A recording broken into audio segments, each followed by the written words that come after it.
Welcome everyone to this launch event of our new ECFR report, Defending Europe's Economic Sovereignty, New Ways to Resist Economic Coercion.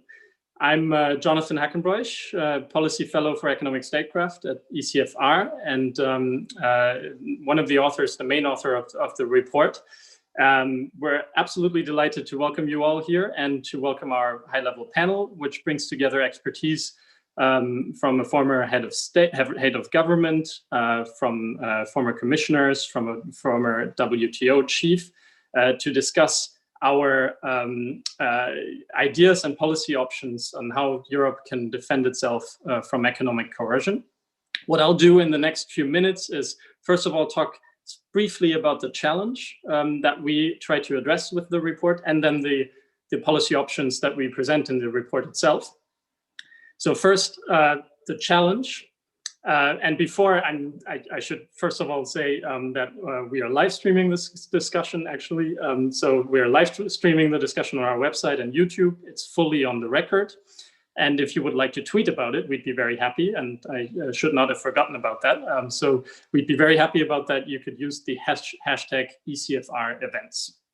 And now, to the challenge that we try to address with this report. We all know that the rules-based order is fraying and that China and the US are increasingly replacing it with bipolar great power competition that creates collateral damage for Europeans.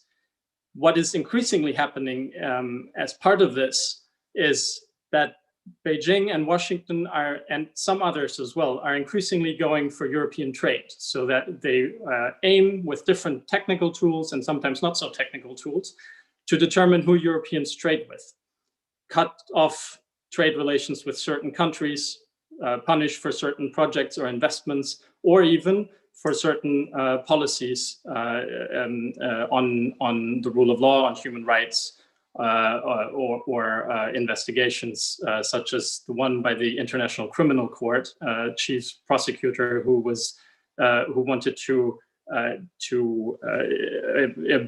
investigate alleged war crimes by the US in Afghanistan, and who now finds herself on a list of specially designated persons and may not be able to have a bank account or a credit card anymore. That challenge is a big one for Europe, and our problem is that we don't have tools to respond, to shield and protect Europeans, or to respond, retaliate, or disincentivize the use of such tools against Europeans, and in turn to incentivize more dialogue, especially in the transatlantic relationship, but also with other powers. So we've tried to address this challenge, and at ECFR we have brought together a group of high-level representatives from the public sector, the private sector, that is economic and financial sectors, in a task force for protecting Europe from economic coercion. And together with this task force, we have analyzed 11 tools that Europeans could either build or use already for defending Europe's economic sovereignty. And you can, on the next slide, see the 11 tools that we've analyzed in our report. And let me start by outlining two, or introducing you to two of them, two resilience measures that we analyzed in detail. One being the European Export Bank that we suggest Europeans could build. This would be a fully public export bank that could facilitate exports where commercial banks are being coerced by a third country, typically because of the role of the dollar, the United States, into abandoning trade finance or banking financial services, and where exporters are left with no financial services to conduct such transactions. This European Export Bank, in contrast to SWIFT, would be fully public, staffed with public officials by European member states, and it could provide these services where it's not possible for commercial banks to do so. We also looked at digital currency, and building a digital euro, which for various reasons will be very important for Europeans, not the least because China seems much further ahead on the technology and on providing a technologically more advanced currency and US private sector actors, I'm thinking of Libra, of course, are also offering such alternatives, or will be very soon. We looked at the digital currency, but also from a point of view of shielding European transactions much more from third country insights. At the moment, the current system provides vast possibilities for the US to look into economic transactions that Europeans are conducting. We can see a situation where that will be possible much more for China as well. A digital currency based on new technology, based on blockchain technology, could shield European transactions to a much greater degree than is currently possible. I'll talk about 3 more instruments. These 3, that would be tools that we have looked at that Europeans could build or use in response to economic coercion to build up a deterrence, to disincentivize the use of economic coercion, to keep markets open, and to rather incentivize a dialogue with other powers. The first one in the middle, collective defense, a collective defense instrument. We looked at the possibility that member states give the European Commission the possibility to react with countermeasures against economic coercion. So, for example, counter tariffs, import curbs, restrictions on trade and services, or on data. Europe is a very interesting market for data, and we don't just have to think about Facebook or Google, but also Chinese companies, of course. Now, what we did on this is especially look at the legal base, which is very important, and we suggest a legal base, or looked at a possible legal base that would be founded, of course, on public international law, a countermeasure to a violation of international law, and the security exception under the WTO.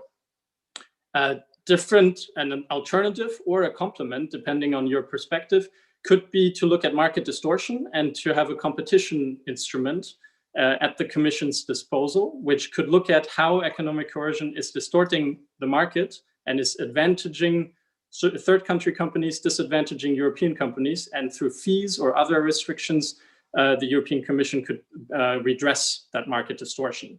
We also looked at personal sanctions and how Europeans could impose personal sanctions on those responsible for economic coercion, for example, for implementing an asset freeze, or for drafting guidances, or just being in informal ways responsible for pressuring European companies. As you can see, we looked at more instruments, but a final one I'll just highlight here is the EU Resilience Office, on bottom left, which we analyzed in some detail how that could work. It's not a proposal to build a European OFAC, if you will, but it would be an office within the Commission to support European companies and to support European member states when they face economic coercion. And to make it a little more specific, concrete, it could, for example, calculate and systematically assess the way economic coercion is being used against European companies and Europeans, and get a sense of what the cost is of such measures, and then be given a range of other competencies at the service or for helping member states and companies. Let me now turn to our panel. We're very delighted to have with us Joaquin Almunia, who served as Vice President and Commissioner for Competition at the European Commission. Pascal Lamy, who served for 2 terms as Director General of the World Trade Organization. Also very happy to have Anna Diamantopoulou, who was a European Commissioner and who's President of the Dictio Network for Reform in Greece and Europe. And finally, last but certainly not least, Carl Bildt, who has served as Prime Minister and Foreign Minister of Sweden, but who's probably now in his most exciting role and post as ECFR co-chair, our co-chair. Very happy to have you, Carl, and everyone on the panel. I have asked our participants to take a maximum of 3 minutes in the opening round. And my first question to all of our speakers is, when you look at this toolbox that we present, that we've analyzed, which of the instruments do you think should Europe prioritize to deal with economic coercion, like sanctions, like tariffs, like export controls, forced sensitive data transfers, and similar measures? Joaquin Almunia, I would give you the floor first. Thank you very much, Jonathan. Hello to everybody. And first of all, congratulations for your study. It's extremely relevant, extremely interesting. And behind the 50 pages, I imagine that there are a lot of meetings, a lot of discussions, and a lot of people contributing to this, but congratulations to you and to your team. So to answer your question, which measure of the toolbox should Europe prioritize?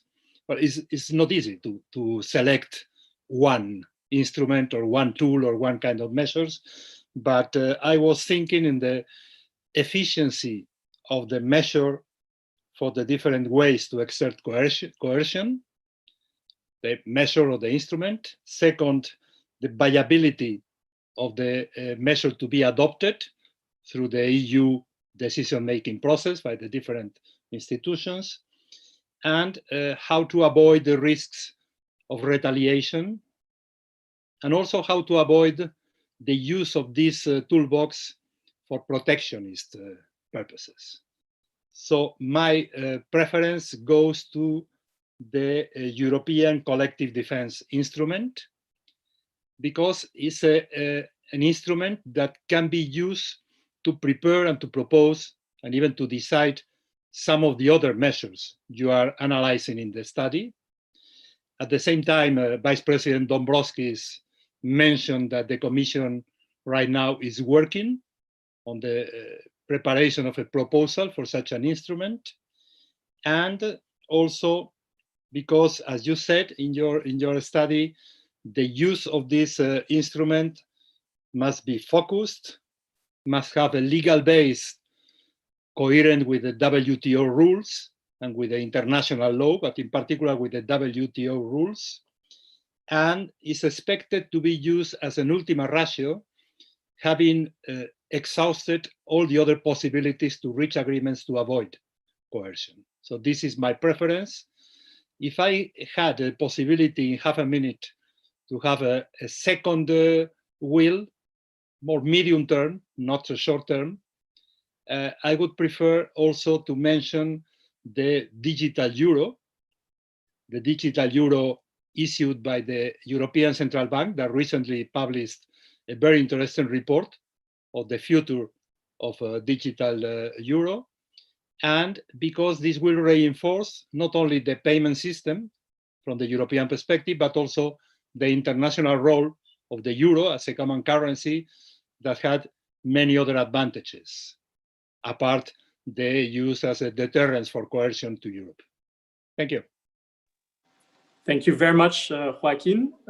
You mentioned WTO compliance, so most logical to go to the one of the most experienced WTO experts on this call, probably, Pascal Lamy.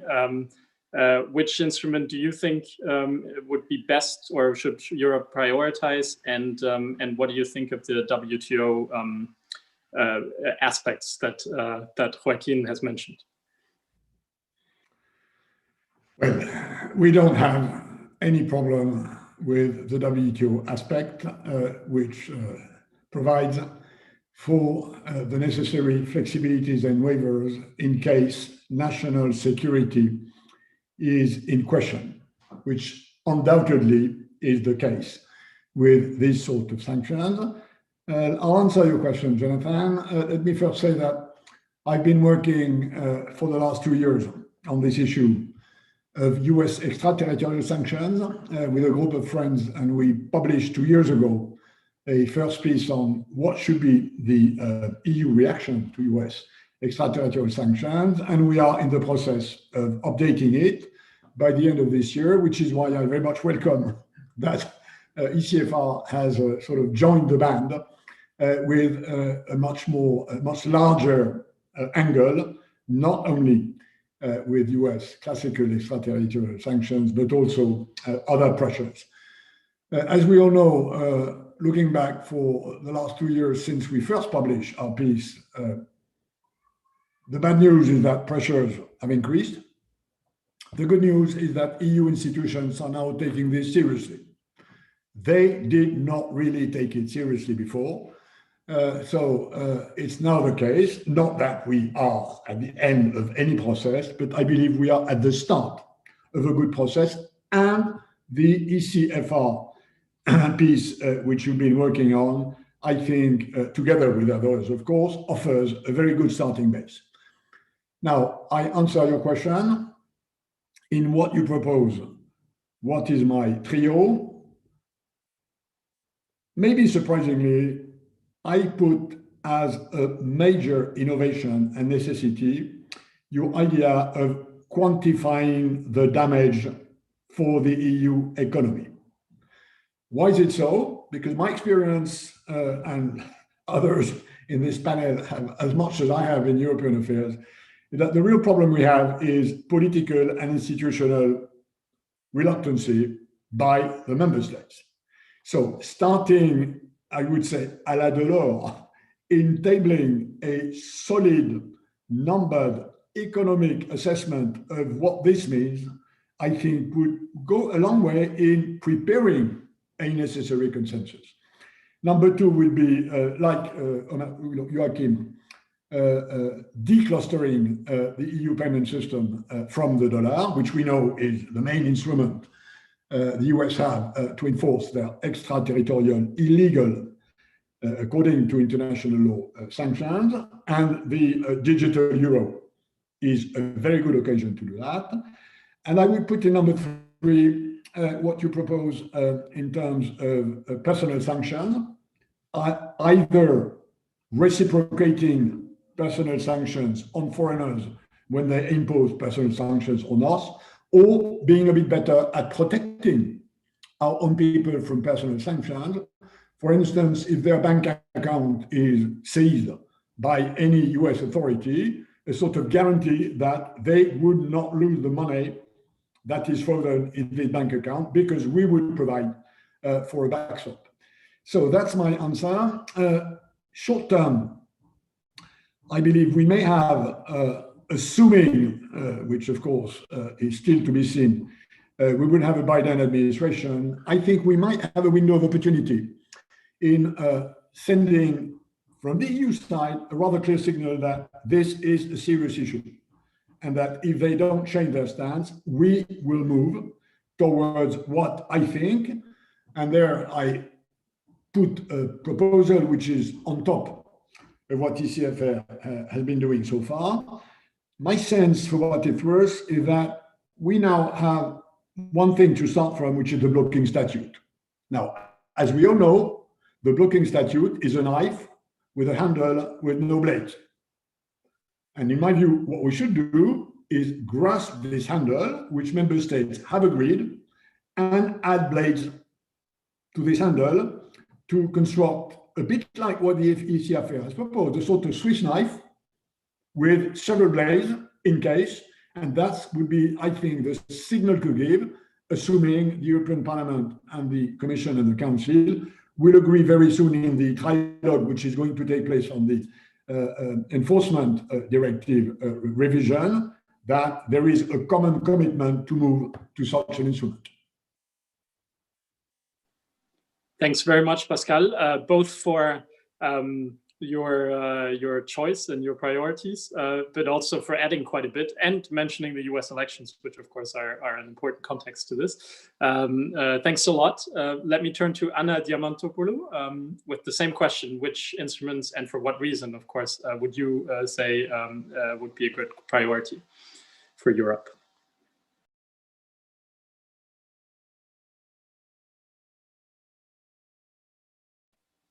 Anna, we can't hear you yet. Yes, sorry. I think now it's working. Yeah, it's working.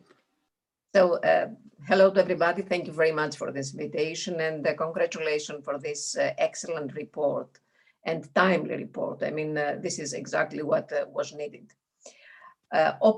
Greater openness to foreign economies has come with opportunities, but with risks. Pascal has already referred to the security issue, and it is not only that, it's security issues, the public policies, security interests, dependency. There are so many issues at stake at the European level. So we all know that whatever we choose, whatever we say about these proposals, in the end of the day, it is not the European Commission, but are the member states who have to decide to implement this. So I would like to refer to 5 points in a few words in order to answer to your question. There are 5 interesting political points, which is the core of your proposal, which is in the core of your proposal. The first one is that we do know that at the European level, there is a lack of economic, political, and monetary cohesion. So this is an instrumental deficit. And that means that we have to understand that the heads of states are obliged to decide, to authorize the European Commission to act fast when there is a need for a member state or for an enterprise. Is it possible? I could say that after the pandemic, or the pandemic unveiled that the impossible can be turned to possible at European level. The second issue is the need to increase investment in third countries. And this is important for our presence and leverage. The third issue is to target investments in the digital era, the digital infrastructure. The fourth one is that the reciprocity needs to project force. And the fifth one is a need to strike the balance at the European level between our values, our fundamental values, and the real political efficiency. So after these remarks, after these points, my preference is for the last one. So your last proposal is to develop a positive European agenda at home and abroad with via the recovery fund. And it is not only the recovery fund, it is the industrial policy as well, the new European industrial policy, and both have 2 priorities: to propel green growth and to build an industrial, a digital economy. So if we focus on that, and if we change the existing situation, which means that we have to agree not only the European Commission, but the member states as well, we will see another Europe, stronger and strong enough to compete with the other big powers. And just a word that now the European Union, the member states are obliged to decide to update their networks through Huawei, a Chinese company, a Chinese multinational company, and this is the only way out. So this means that we are not we're not innovative enough, and this is what we have to change. So this is the first priority. My second one could be the digital euro, and I agree with what it has been said. And the third one, it is the European Collective Defense Instrument, and there have already many things have been said, and I agree with them. Thank you very much, Anna. Very helpful, your 5 points, and especially mentioning the positive agenda as well, and the need for, I would add, which I think you meant as well, the need for our own economic strength, of course, in certain areas. We know that in some areas Europe is lagging behind on new technologies, for example. So that certainly is, which is why we included that in the report as well, is certainly something that is absolutely important, that at least based on the discussions that we've had and our analyses. Let me turn to Carl. I know, Carl, at some point in a previous conversation you said this is nothing, some of these measures are not necessarily something we want to, but we want to take, but something that we might have to think about. So let me ask you for your analysis and evaluation, and after that we'll get to Q&A.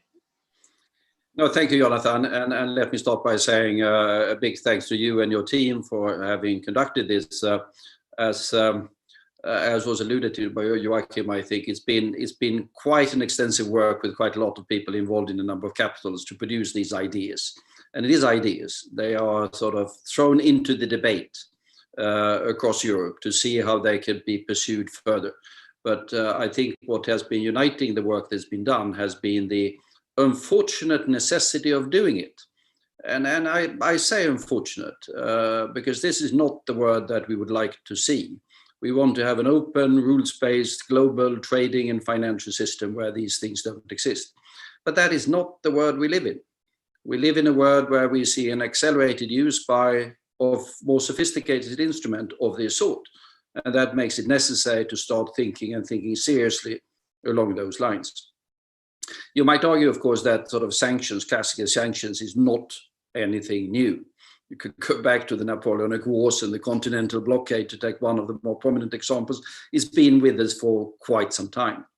But what we've been seeing in the recent 10, 15, perhaps years, and particularly the last few years, is not only that the use of sanctions has been increasing, also the EU, by the way, has been, I think, over-dependent in its foreign policy on the sanctions instrument, but also other instruments increasingly sophisticated being used in the financial side.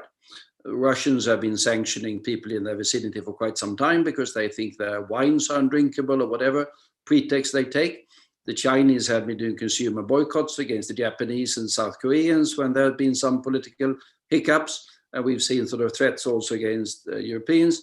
But it is, of course, primarily the Americans, Washington, that have become far more sophisticated and far more active. During the last few years, I think if you look at US foreign policy, it's not been State Department, it's been the Treasury. That's been their main instrument at the Pentagon to a certain extent. But clearly, the Treasury has been the number one instrument of US foreign policy, directed not only against adversaries, but also against allies. And Europe is and should be an ally of the United States. And that makes it necessary, I think, to start to build up instruments of this sort to demonstrate that we take it seriously in order to impress upon others that we shouldn't go down this route. Because if you go down this route too much, it's got to be destructive from every sort of point of view that we can think of. So that's the background. Then, Jonathan, your question, what should we do? Well, all of the above. But I think the European Export Bank, absolutely. The digital currency, both Joachim and Pascal alluded to that as well. I mean, that's a revolutionary thing with all sorts of implications. I think it's got to come anyhow. So we need to accelerate, but it has implications here. I think Pascal had an idea that I both support and have a reservation against, and that is the Delors method of sort of calculating the economic impact. Yeah, I'm in favor. But some of the most damaging thing that we've seen has been seen where it could be difficult to calculate the economic impact. If you take the secondary sanctions in the Iran case, it is profoundly damaging to the foreign policy sovereignty of the European Union. But of course, our trade with Iran is, from the point of view of European economy, nothing or nothing of significance. If you take threat of sanctions, to take another example, threatening sanctions against Nord Stream 2, I think Nord Stream 2 should be stopped anyhow, but I don't think it should be done by American sanctions. It should be an independent decision by us Europeans and Germans to do it. Then the economic effects for the average European economy is fairly small, but the effect in terms of our sovereignty as a global actor and in terms of our common foreign policy is profound. So absolutely try to measure it, but also be aware of the fact that there are other sovereignty issues that goes beyond the economic domain, which I think are at play here. So those would be my sort of starting. I had the advantage of being last, so I could sort of throw some additional fuel into the fire of the debate. Thanks. Thanks very much, Carl, and thanks to everyone for the first round. We're now ready to open up the debate and for Q&A. If you would like to come in and ask a question, then please raise your hand, use the raise your hand function rather, or write in the chat box and we can get to you.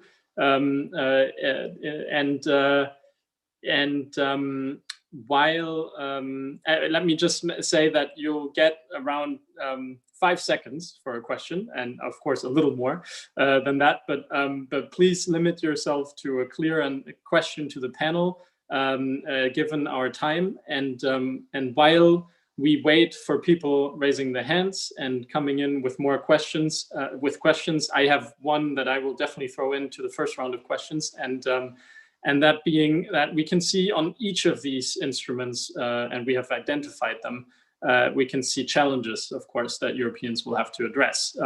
Take the export bank. There's a question of how do we, when a European company receives funds from abroad for an export transaction and it's on the export bank, how do we transfer it to their commercial bank so that they can use them further, where we have an intersection with the dollar system? That's a very technical, but a big challenge. On digital currency, that's nothing we will see very fast. On the collective defense instrument, the big question is, how do we avoid retaliation and use it in the sense that we want to use it, and that is to, as Carl and others have said, to incentivize cooperation and dialogue with us. So my question to the panel would be, how do we address some of these challenges on the instrument that you have mentioned, and let's maybe particularly take the collective defense instrument, the export bank, and Carl has already mentioned some of the challenges on calculating the impact. And then we'll take a round of questions. Let me see if someone would like to come in. I can see one, and if you could always identify yourself. If in the chat box we can see your name, but not your position necessarily. The one question is, how could we reform the blocking statute to make it more effective? Pascal has given some hints at that, so we might turn to him with that question. And do we need a system of compensations to the economic operators? And a third question that I'll throw into this round from Andreas Nick, MP at the German Bundestag. Please, Mr. Nick. Yeah, thank you. First of all, I'd like to congratulate ECFR to the publication of this document. From my perspective, a lot of this discussion should revolve around three priorities, which is improve resilience, reduce asymmetries, and only in the third priority, develop countermeasures. And I would like to take out one point from the resilience aspect. My feeling is that we have so far been too reluctant to use the instruments we already have at hand, which has something to do with a perception on some of our government authorities not necessarily being overly enthusiastic about, from their side, increasing the pressure on the private sector in their own jurisdictions. And the example that I typically put forward in this discussion is, if we look at regulated industry like the financial services sector, should we, and that's my question to the panel, should we be more willing, more prepared to also put pressure on decision makers in financial institutions in the European Union if they over-comply with external sanctions based on threats or everything? We have an instrument where if you want to actually be an executive of regulated financial institutions, you have to pass a certain reliability test. We revoke that reliability for a number of other reasons, like labor law compliance and everything. But so far, we have been very reluctant to exercise those powers we already have in cases like SWIFT and others. And I would be interested in the views of the panel. Thank you very much, Mr. Nick. Please feel free to already raise your hand. We will give these three questions to the panel now, but we will at least have a time for one more round of questions for three to four more questions. So the three questions on how to overcome some of the challenges, especially collective defense instrument and export bank, to avoid retaliation, but to deter. The second question about the blocking statute, how to make it more effective. And compensation questions, and the third question, which is very much related from Mr. Nick, how much and goes to the heart of the question of the blocking statute, where banks often feel like they're between a rock and a hard place. because on the one hand, they're being forced by the US to do what the US wants, but on the other hand, Europeans do not want them to do what the US wants. So how much pressure could we apply on financial operators? Let me maybe turn to Pascal Lamy, since he mentioned the blocking statute first, and then we'll take turns at the panel. Thanks, Andreas. Let me say I very much agree with what Andreas Nick has said, which is that the blocking statute is a typical sort of resilience tool, or more precisely, it is meant to be a resilience tool. The paradox being that, as you know, the blocking statute blocks EU companies to abide to US pressures unless they get a derogation, and that the game about the blocking statute has been about getting derogations, which shows that it does not work. Because in reality, it results in this very strange paradox that we have to authorize EU companies to abide to extraterritorial sanctions we deeply disagree and resent. So that's the problem. I think I would work on the blocking statute, which, as I said, is a sort of handle without blades, in at least adding 2 blades, one which is serious compensation for those who have to bear a cost of abiding to US sanctions. And as we know, there is a host of legal complexities in the blocking statute that are not very clear on what could EU courts do. Could, for instance, EU courts giving the right to compensation on assets of US-owned companies in Europe, which is a way to compensate. I mean, there are lots of discussions among lawyers whether this is doable or not. So clarification of compensation on the one side, and on the other side, including personal protection for EU citizens which are victims of a US extraterritorial sanctions, should be part, in my view, of this blocking statute, which has to become what it's meant to do, which is something that blocks. Thank you very much, Pascal. I might turn to Joaquin next. You were as Pascal, of course, at the European Commission. When you think about, you clearly said the collective defense instrument is something that you think could be very helpful. So once again, the question: how do we tackle the challenges? Is there a way, if you were the commissioner, do you think you could use it in a good way that would not spark retaliation, but rather deter others from using economic coercion in the first place? And of course, if you'd like to come in on the blocking statute, you're more than welcome to. Oh, I will refer to the first question. Well, let's imagine that the work that is being done by the Commission advances and that the College is ready to put forward a proposal to the Council and the Parliament. I guess that the first reaction of the governments, the national governments of the EU and the MPs could be, well, what is the orientation of the US administration? As Pascal said in his first intervention, if Biden would be the next president, the possibilities to discuss openly with the US administration these aspects, I think, will seriously improve. I don't mean will disappear the difficulties and the obstacles, because we know that the US will keep orientations even if Biden wins.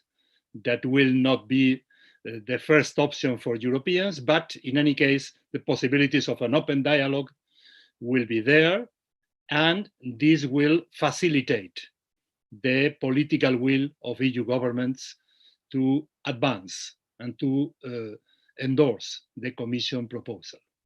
And the other partner to think about is China, and the Chinese relation with the EU is complex, and now the EU is defining China as a systemic rival.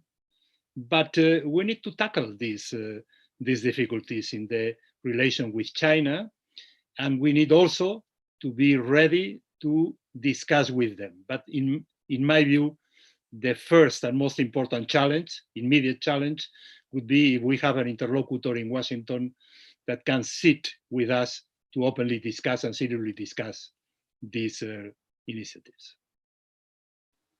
Absolutely, and that's of course, what many I think of us are now hoping for in the next days, to have some more clarity whether that might be the case and who might be that interlocutor. And let me just also use that or take the opportunity to underscore that the collective defense instrument, especially, of course, is something, think when Australia called for an independent investigation into the Wuhan pandemic outbreak, and Australia punished it for that, and China punished it for that with an import curb of certain meats and products that would hurt the Australian economy. Now Sweden, just a few days ago, announced that it would exclude Huawei from its 5G infrastructure building.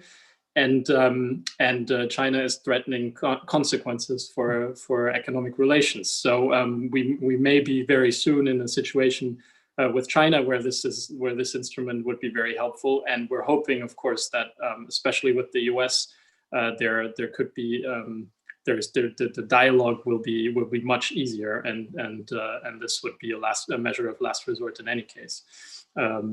I wanted to add that because that was part of the discussions, of course, on this instrument in particular. Let me go to Anna if she would like to come in, and we also still have Carl, of course. We cannot hear you, Anna. I think you're still muted. Great. What you have just said now about the Huawei and 5G issue, I think it illustrates this perfectly lacking alternative at the European level. That's why it's so important to have a different kind of investments under the funds of next year and the umbrella of funds next year. I would like to make a point concerning the cultivation of cost. It is true, and we all know that we need our discussions and cooperation with the United States and with our allies there. But it is very important to organize a based, evidenced mechanism of decision making. We are talking about sanctions, and there are so many studies which prove that sanctions have the opposite results than the one that are being expected. So there is an increase of corruption. Many times there is damage in the economic environment of both countries, not only from the one who provides the sanctions. So it is very important to have this evidence-based mechanism for any kind of decision, even in the discussions with our allies. So we need a wide forum and not only the European one.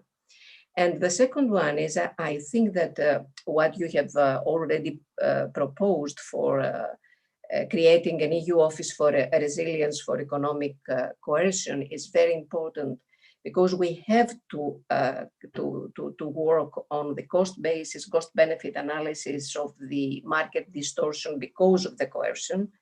And it must be very obvious for the European market and for each country separately, and it will make the decision-making process, even in the Commission, much easier. Great, thank you very much. Also for this point, evidence-based reaction.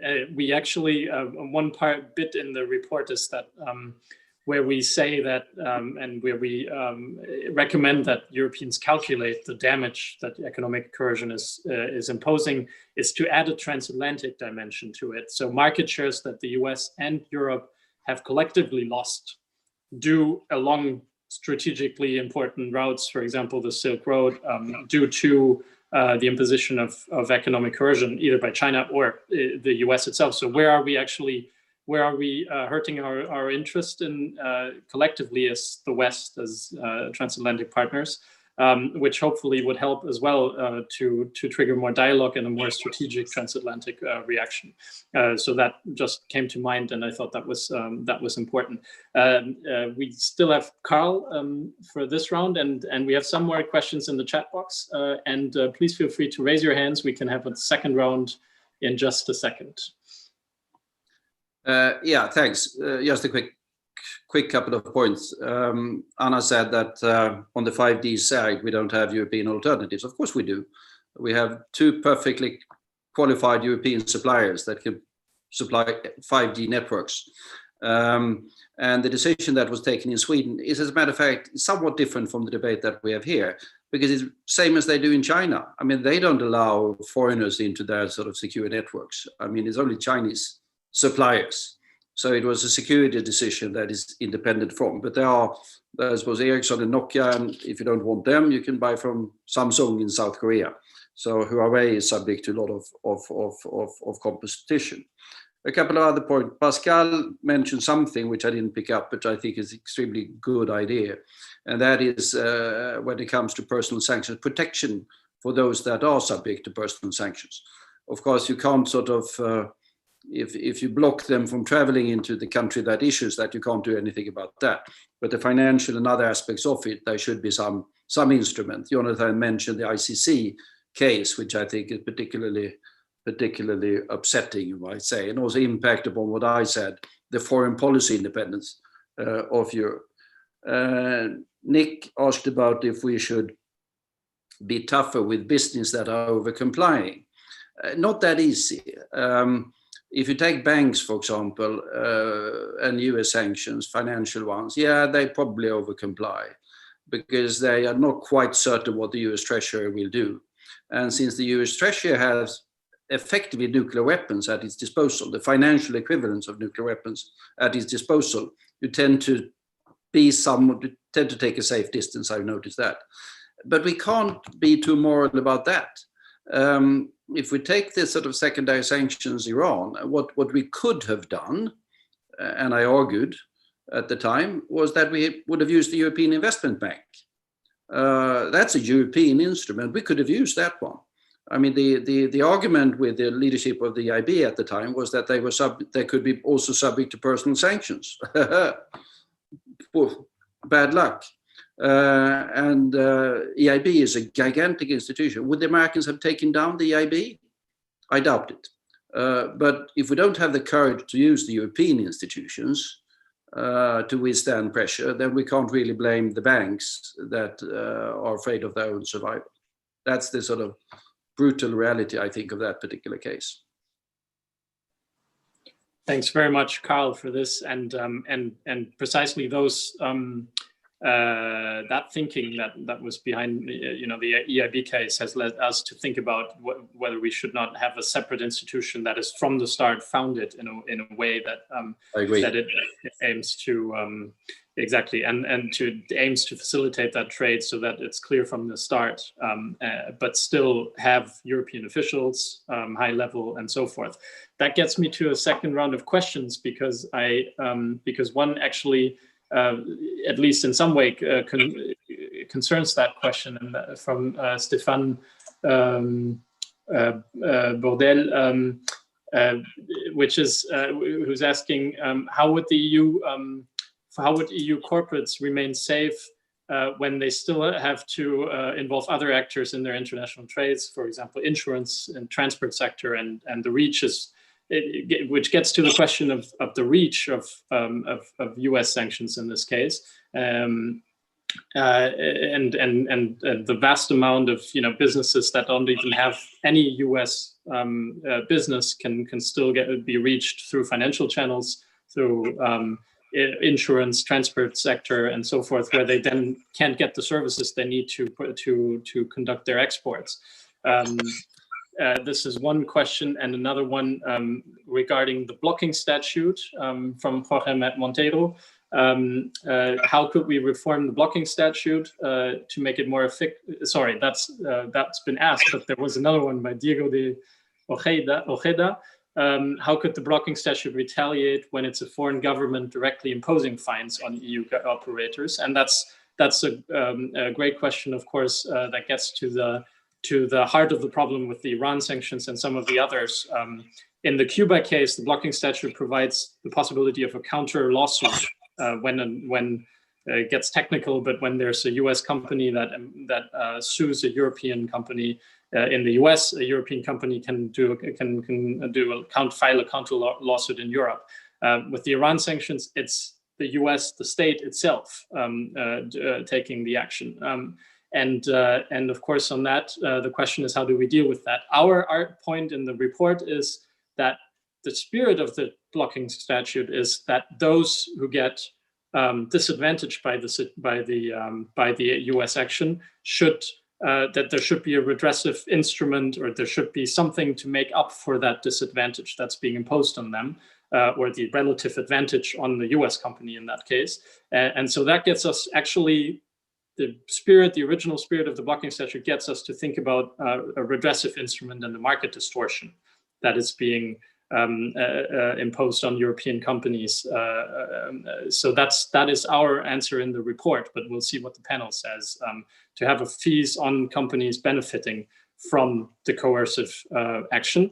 And another answer, of course, is to have a collective defense instrument or personal sanctions to retaliate in other ways. So let me, there's quite some activity in the chat box.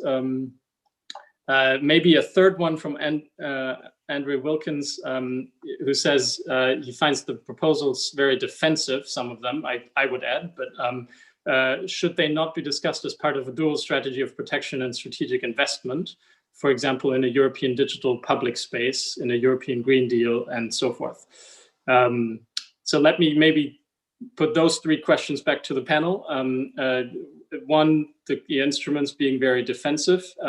Some of them, as I said, we also have the positive agenda on there, and others, and the European Export Bank, which is a resilience measure.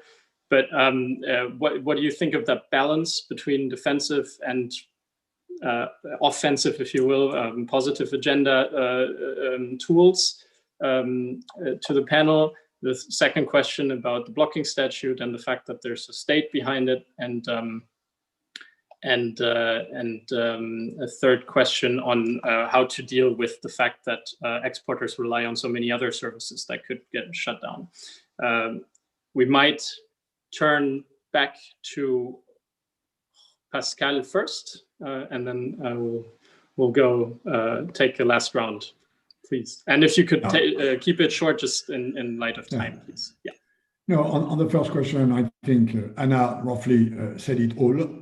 The offensive part is in addressing the weaknesses we have in areas where we are vulnerable. That's the big answer on the offensive side. On the blocking statute, you mentioned, Jonathan, what happened with Cuba. You're right that in this case, the blocking statute goes relatively far with counter losses. And it may not be a coincidence that in the case of the US legislation on Cuba was never applied to the EU, who had a de facto waiver, which we negotiated at the time, and which has not prevented EU companies to heavily involve in Cuba. Look, for instance, at a major hotel company from Spain, who have been doing very good business with Cuba. So it shows one thing, and I'll stop there, that in some cases, there is a margin of maneuver. In some cases, we can say to the US, in this case, it will not work because we really will find it a way to retaliate. And I think the problem is that for the moment, these things are very narrow. and we should work to enlarge them. Thank you very much. Next up, Anna, please, and who Pascal has already said that she's addressed part of the question about positive agenda and defensive, the balance between those two. I believe that there is a balance in the agenda you propose. I mean, in the 10 proposals, there is a balance between offensive and defensive measures, and we need both. The main question is, what is the priority? To attack, to offend, to defend? I mean, we must not be defensive. And now we have the opportunity to change things at European level. What I said about 5G, of course there are other solutions. Of course there are, we can see other priorities on this digital European economic society.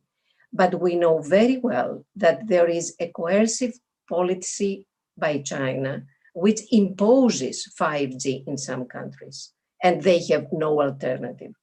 And in this case, it is the European Union who has to offer the way out. And this way out has the priority, again, of inventing in the digital economy.